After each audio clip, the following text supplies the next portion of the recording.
आंध्र प्रदेश के वजीर नारा लोकेश ने बनाकर चल आबपाशी मंसूबे पर तेलंगाना के कायदीन की जानिब से एतराज़ात को गैर मुतवक्की करार दिया है। उन्होंने प्रेस कॉन्फ्रेंस से खिताब करते हुए कहा कि तेलंगाना के कुछ लीडर सियासी फ़ायदे के लिए तेलुगु बोलने वाले अवाम के दरमियान इलाकाई इख्तलाफात को हवा दे रहे हैं।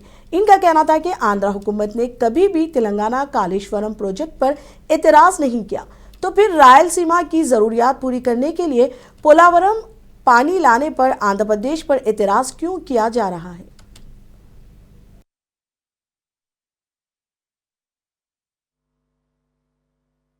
తెలుగోల కోసం పెట్టిన పార్టీ తెలుగుదేశం పార్టీ. తెలంగాణ ఈ రోజు ఇంత అభివృద్ధి చెందిందంటే దానికి కారణం తెలుగుదేశం పార్టీ. ఇప్పుడు పటేల్ పట్వారీ వ్యవస్థ రద్దు దగ్గర నుంచి నక్సలిజంతో పోరాటం కానివ్వండి, ఈ రోజు తెలంగాణలో రోడ్లు కానివ్వండి, స్కూల్స్ కానివ్వండి, ఆసుపత్రులు కానివ్వండి, ఆనాడు తెలుగుదేశం పార్టీ అధికారంలో ఉన్నప్పుడు చేసిన అభివృద్ధి.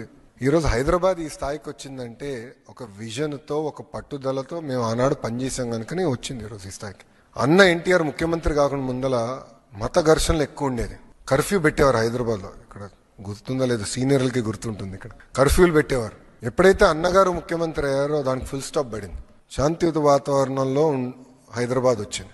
అక్కడి నుంచి మన ప్రయాణం మొదలైంది. అంటే నక్సలిజంతో పోరాడం. ఎంతోమంది నాయకులు మనం కోల్పోయాం నక్సలిజం కోసం. చంద్రబాబు నాయుడు గారిని ఆల్మోస్ట్ మనం పోగొట్టుకున్నాం నక్సలిజం కోసం. పోరాడం ఎవరి కోసం పోరాడం?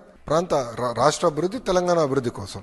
ఇప్పుడు ఆనాటి ప్రభుత్వం కాళేశ్వరం ప్రాజెక్ట్ కట్టినప్పుడు మనం ఏనాడు అడ్డుపడలేదే. ఎందుకంటే గోదావరి మిగులు జలాలు సముద్రంలోకి వెళ్తున్నాయి.